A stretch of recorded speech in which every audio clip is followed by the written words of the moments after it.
नमस्कार, मी पंजाब डक. आज आहे 9 मार्च 2026.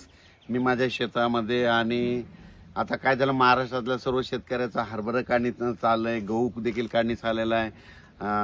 त्याच्यानंतर मका देखील काढणी चालू आहे, तंबाखू देखील काढणी चालू आहे, हळद काढणी चालू आहे. त्या सर्व शेतकऱ्यांनी एक अंदाज लक्षात घ्यायचा. आज राज्यात 9 मार्च आहे. 9 मार्च पासून राज्यामध्ये 16 मार्च पर्यंत तुम्ही शेतीची कामे करून घ्या. गहू काढून घ्या, हरभरा काढून घ्या, मका काढून घ्या, तंबाखू काढून घ्या. कारण की राज्यामध्ये 17 मार्च ते 25 मार्चच्या दरम्यान वातावरण खराब होणार आहे. काही काही ठिकाणी पाऊस पडणार आहे, कुठं रिमझिम पडणार आहे, काही भागात गारपीट होणार आहे, कुठं निरंक राहणार आहे, काही भागांना सोडून देणार आहे, कुठं नुसतं वारं सुटणार आहे. म्हणून हा अंदाज लक्षात यायचा. मग राज्यात पाऊस कसा येणार आहे, तर राज्यात सांगायचं झालं तर 16 मार्चला राज्यामध्ये वातावरणात बदल व्हायला सुरुवात होईल. 16 मार्चला ढगाळ परिस्थिती राहील, पण 17 मार्चला मात्र वर्धा जिल्हा, नागपूर जिल्हा, भंडारा जिल्हा, चंद्रपूर जिल्हा, यवतमाळ जिल्हा, वाशिम, हिंगोली, नांदेड, परभणी, अकोला, अमरावती, बुलढाणा ह्या जिल्ह्यामध्ये काय होणार आहे, म्हणजे 17, 18, 19च्या दरम्यान काही ठिकाणी पाऊस सुरू होईल, कुठं रिमझिम पडेल, काही ठिकाणी वादळी वारं सुटेल. म्हणून हा अंदाज पूर्व विदर्भ आणि मराठवाड्यातल्या काही जिल्ह्यातल्या शेतकऱ्यांनी लक्षात यायचा. 17, 18, 19, 20च्या दरम्यान.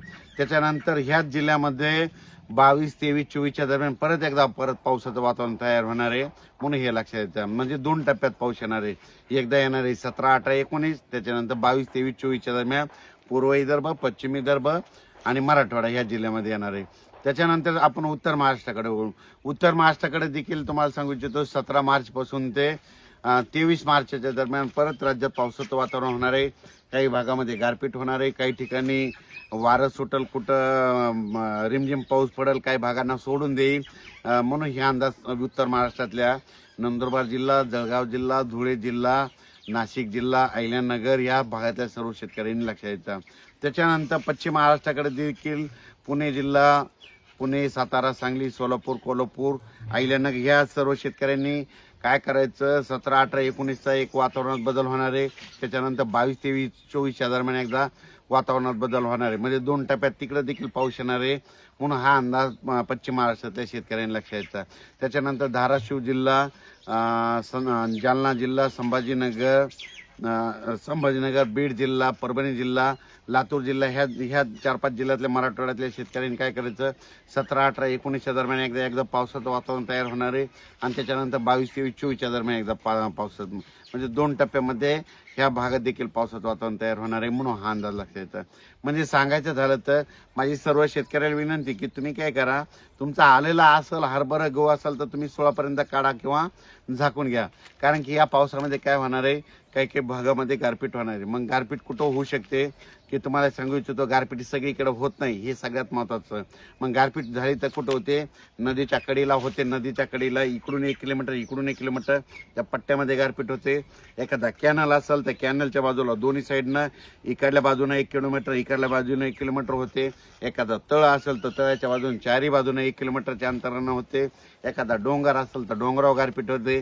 जिथं हलकी जमीन आहे, दगडाची जमीन आहे, त्या ठिकाणी गारपीट होते. पण ब्लॅक जमिनीवर, काळ्या जमिनीवर गारपीट होणार नाही. म्हणून हे लक्षात यायचं. मग ब्लॅक जमिनीवर जरी काळ्या जमिनीवर झाली तर फक्त बोरा एवढी होऊ शकते. म्हणून हा अंदाज सर्व शेतकऱ्यांनी लक्षात येतात. पण राज्यामध्ये मात्र 16 तारखेपासूनच वातावरणात बदल होणार आहे. तसं तर 15 तारखेला तर आभाळ यायला सुरुवात होईल. 16 मार्च ते 22-23 मार्चच्या दरम्यान आपण स्वतःची काळजी घ्यायची, आपल्या पाळीव प्राण्याची घ्यायची. म्हणून हा अंदाज सर्व शेतकऱ्यांनी लक्षात घ्यायचा.